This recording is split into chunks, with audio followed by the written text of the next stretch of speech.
животные испытывают боль и не едят. They don't move properly. Они не двигаются, как им положено. They mostly develop paralytic ileus. И практически всегда развивается паралитический илиус, непроходимость кишечника. This leads again to the much more pronounced anorexia. И опять же это в свою очередь приводит к более выраженной анорексии. And if you don't stop this process, И если мы этот процесс не прекратим, it leads to the death of the animal in a few days. Через несколько дней животное может погибнуть.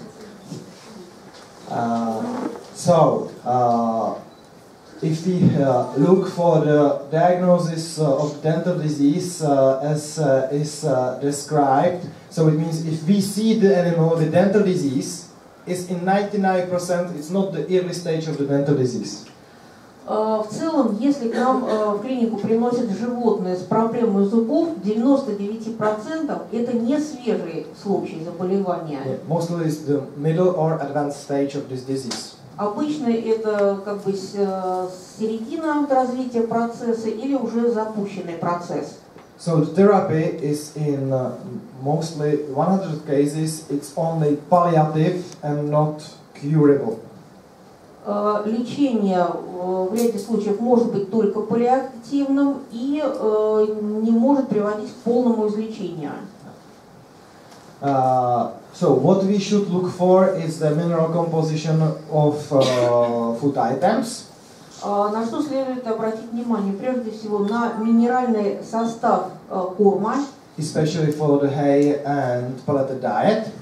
Особенно на состав сена. И пеллетированного корма.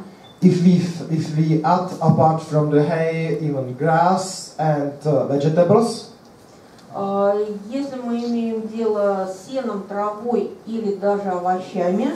So we could add a little bit, so it means 1 to 3 spoons of good pelleted diet. То в рацион можно добавить от 1 до 3 ложек хорошего качества пеллетированного корма. It will prevent selected feeding prevention because rabbit can't choose from these items and just eat hay, grass, vegetables or these pelleted diet. При этом кролики начинают есть пеллетированный корм и постепенно переходят к сену, траве и так далее. And recently it was described that if you put a rabbit on the direct sunlight, there is much more in better health because of the vitamin D production in the skin. И в литературе были сообщения, что если вы кролика выставите на воздух, на солнечный свет, то состояние значительно улучшится в связи с синтезом витамина D. So, when we are talking about proper feeding, again, it should be grass, hay at approximately 80%, grass about 15%, and the rest vegetables and pelleted diet. Значит, что касается профилактики, прежде всего это правильный рацион. 80% должно занимать сено, примерно 15% трава и 5% все остальное. So not these, please, because sometimes clients just came. What you feed with the rabbit, they come with a full bag of the food stuff. И, конечно, не то, что изображено на фотографии, потому что иногда приходят владельцы, им задают вопрос, чем вы кормите кроликов, они достают огромную сумку и говорят вот этим. And even me, I don't eat so much stuff on the breakfast. Даже я столько не съедаю за завтраком. And I don't think that some, let's say, sour fruits and cheese is really good for rabbits. Я не думаю, что для кроликов хороши такие корма, как, например, там варенье или сыр. And I don't know how the client could think that the coconuts, it's normal physiological stuff for the rabbits. Иногда они даже вводят в рацион вот кокосовую стружку, это вообще не кроличий корм. Even banana, you know, if you eat some stuff just a little, so it's fine. If you eat it every day, so it could cause some problems. Что касается бананов, ну, если как говорить о себе, если вы что-то едите понемножку, даже каждый день, то ничего, но если вы это едите в больших количествах, то это приведет к проблемам. So if this rabbit eats banana, let's say each month, fine. If it's each week, it's problem. Таким образом, если вот данный кролик получает банан раз в месяц, то это нормально. А если каждую неделю, то это может привести к проблемам. And if you will go to the pet store, so sometimes you could see some, let's say, additives to the feed. Если вы посетите магазин для животных, то иногда можно видеть большое количество кормовых добавок. So I went into the pet shop and there was nice carrot drops for rabbits. Например, вот такие морковные капли специально для кроликов. And if you look for the composition, А если вы посмотрите на состав, so you will see for first sugar, then oil, первое, что увидите, это сахар, на втором месте масло, wheat, на третьем месте пшеница and at the end carrots. и в самом конце немножко морковки. And you will see that it will be 2.8% of the 100-gram packets. Содержание моркови составляет 2,8% на 100-граммовый пакет. So it means in the whole packet, 2.8 grams of the carrot. То есть 2,8 грамма из всего пакета действительно моркови кролик получит. So from this carrot, it's a little bit like this. То есть примерно столько. So here you could see if you buy a carrot for rabbit, it's much more better than buy this. Carrot will cost you, let's say, 10 times less than these nice drops for rabbits. Значит, если вы покупаете морковь, то покупайте натуральную морковь, не говоря уж о цене, она раз в 10 дороже вам обойдется, когда вы покупаете вот эти капли. But for sure the rabbits will eat much more better these carrot drops than normal carrots. Ну, конечно, кролик гораздо более охотно будет есть вот эти морковные капли. Because of 70% of sugar in these carrot drops. Потому что они содержат 70% сахара. So even don't offer them this stuff. То есть не используйте их даже как кормовую добавку. So when we look in the optimal calcium, phosphorus and vitamin D levels, оптимальное уровень соотношения кальция, фосфора и витамина D. we need to know that vitamin D in the diet is unstable. Надо помнить, что в кормах витамин D весьма нестабильный. And here you could see some vegetables, and there is a ratio of calcium to phosphorus.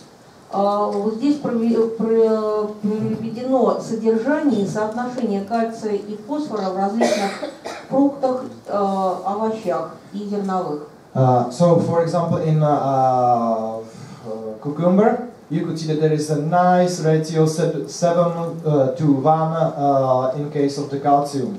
Например, в огурце такое хорошее соотношение 7 к 1 кальция к фосфору. But we can't say that if we will feed cucumber, that the rabbit will be healthy. Но нельзя сказать, что если мы будем кормить одними огурцами, то кролик будет здоров. Because all these counts are based on the dry matter basis. Потому что все эти расчеты проведены по сухому веществу. And there is a large amount of water. А огурец содержит большое количество воды. When we look on the hay ratio of calcium to phosphorus, so it's between 2 to 1 to 1 to 3, so it means it could be fine or it could be worse, because normal calcium to phosphorus ratio is approximately 2 to 1. Что касается сена, соотношение может в значительной степени колебаться от 2 к 1 до 1 к 3, в то время как оптимальное для кроликов соотношение составляет 2 к 1. Yeah. For example, alfalfa hay got really good ratio, so what is quite nice if you just mix several kinds of hay together. Например, в люцерне это соотношение еще выше, 5 к 1, и целесообразно смешивать обычное сено с люцерновым. If the client say that he thinks that they offer just 3 items, I mean some vegetable, some pelleted diet, and some hay, so this is not 3 items. Например, если владелец утверждает, что рацион кролика состоит из 3 компонентов, это сено, пеллетированного корма и овощей, это не значит, что это правильный рацион. Because in a meadow hay there is more than 10 to 20 plants. Потому что обычное сено может содержать где-то от 10 до 20 видов различных трав. So if he's tell to the client that he should buy, let's say, 2 kinds of the meadow hay, so we could reach as much as 20 to 30 different plants. И поэтому целесообразно советовать клиенту покупать по крайней мере 2 вида сена. So in such a case, it's not 1 item hay, but it's 30 plants in it. Вот, и в таком случае можно получить даже очень такое смешанное сено из 30 видов. And afterward, the client will understand what we would like to offer to the rabbit. И после этого владелец, может быть, и поймет, что нужно кролику. If we look to calcium phosphorus content of the wheat and sunflower, в семенах подсолнечника и пшеницы соотношение кальция и фосфора составляет соответственно. So this is negative ratio. 1 к 3 и 1 к 7, то есть это негативное соотношение. Yeah, and the food content it's quite lower in comparison with vegetables. В пищевом рационе, в кормовом рационе их содержание должно быть достаточно низким. So it means that if they will eat only a little of these, so they will got negative calcium to phosphorus balance. И если кролики получают эти виды корма, то приобретают негативное соотношение кальция к фосфору. So if you look back into the cucumbers, Опять возвратимся к огурцу. and calcium to phosphorus ratio is 7 to 1, and the water content is approximately 95%. Соотношение кальция к фосфору 7 к 1, но содержание воды 95%. So if the rabbit will eat only cucumbers to have enough calcium, если кролик будет есть только огурцы, чтобы получить достаточное количество кальция, so the rabbit need to eat almost 10 kilos. то он должен съесть почти 10% огурцов.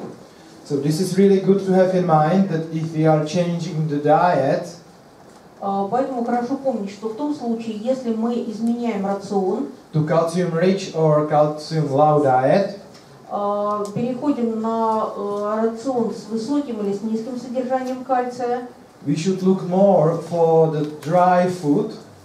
надо отдать предпочтение сухим кормам.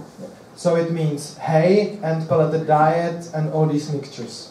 Это означает сено, пеллетированный корм и различные смеси.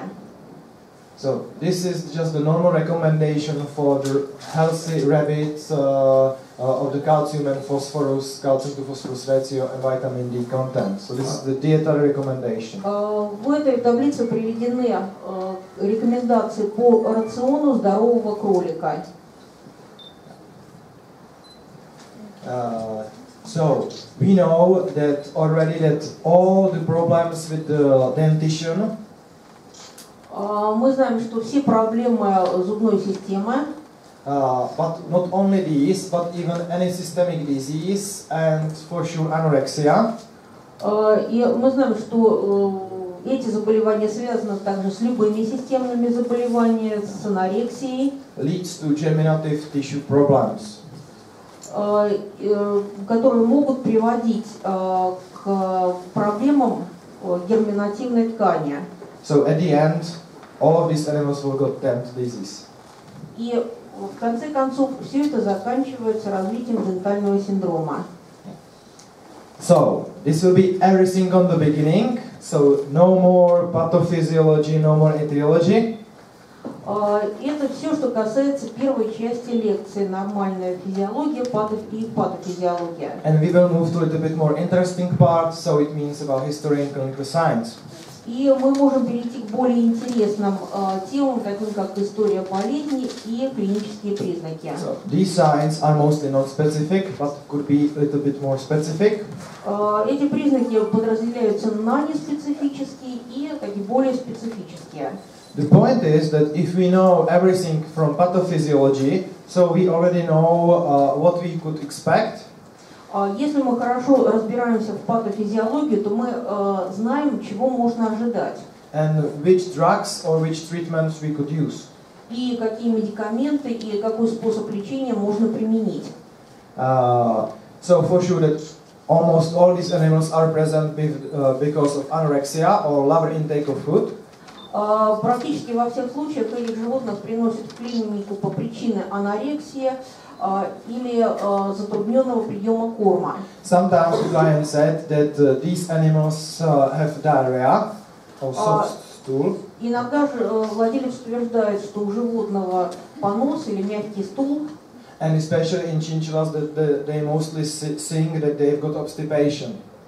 Но у шиншилл это очень часто связано с запором. So it means that they offer some oils. При этом животному дают масла. But these animals don't produce feces because they don't eat. Но если животное не выделяет фекалии, потому что они не едят, for sure that they lose weight. Естественно, они теряют вес.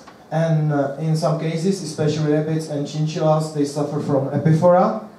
И особенно кролики и шиншиллы страдают от эпифора, ретенционного слезотечения.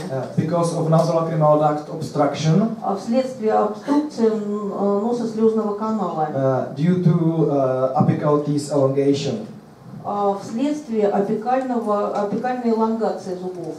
Sometimes because of the retrovulvar abscesses of the upper cheek teeth, we see exophthalmos. В некоторых случаях, особенно при апикальных абсцессах или заболеваниях щечных зубов, развивается экзофтальм.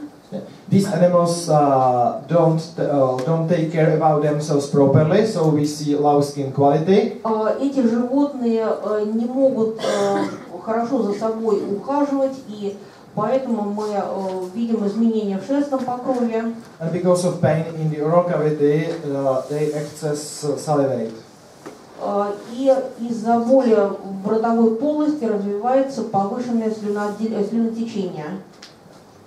So even here you could see a chinchilla with dyspnea.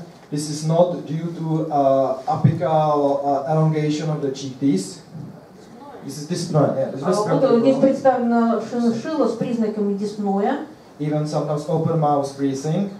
В некоторых случаях животное дышит открытым ртом. And this is because of the metabolic ketoacidosis. Это связано с метаболическим кетоацидозом, Because anorexia due to the dental disease.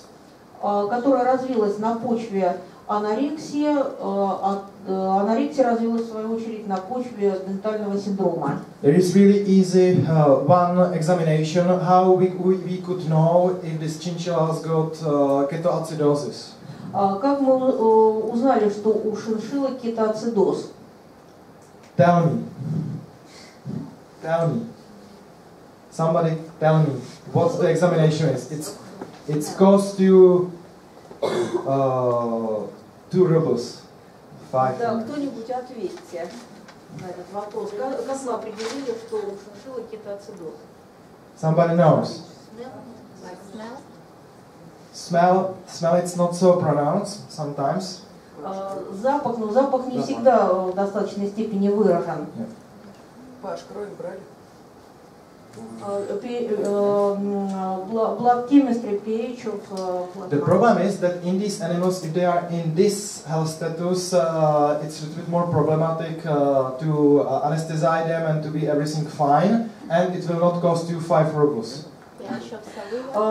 Чтобы взять кровь, иногда животное приходится класть под наркоз, оно того не стоит. It's really easy. На самом деле легко. You write analysis, exactly. So it means that if any animal of these herbivorous ones urinate on your table, so just don't tell to your nurse to clean it immediately. Если это животное помочилось на ваш стол, то не говорите своей сестре, чтобы она немедленно убрала. but tell her that just do the quick diagnostic tests. Проведите экспресс-тест. And if the normal pH of these herbivorous animals is more than 8, Если в норме у этого вида животных pH мочи больше 8, and if it's 7 or 6 or maybe 5, so the animal is in acidosis. то в том случае, если оно опускается до 7 и даже ниже, то у животного явный ацидоз. And prognosis is very poor. И прогноз очень неблагоприятный. So I will do the examination for 5 rubles. За 5 рублей я осмотрю это животное. And tell the client that if the pH is 5, so the prognosis is 5%. И скажу, что, например, если pH мочи 5, то шансы выжить у этого животного равны примерно 5%. If the ketones are also present, Если еще имеется и кетоз, so it's 2 to 3%. то шансы снижаются до 2-3%. And this percentage will tell you how we could be successful if we will treat the animal. И вот эти проценты просто подсказывают вам, насколько мы можем быть успешны в проведении лечения. If we will not treat this animal will die. If we will treat this animal, so it will die. Если мы начнем лечить такое животное в таком состоянии, оно умрет. So it means that the client knows what the prognosis is just based on a few minutes in your clinical examination, and knows if he would like to invest his or her money into the therapy or not.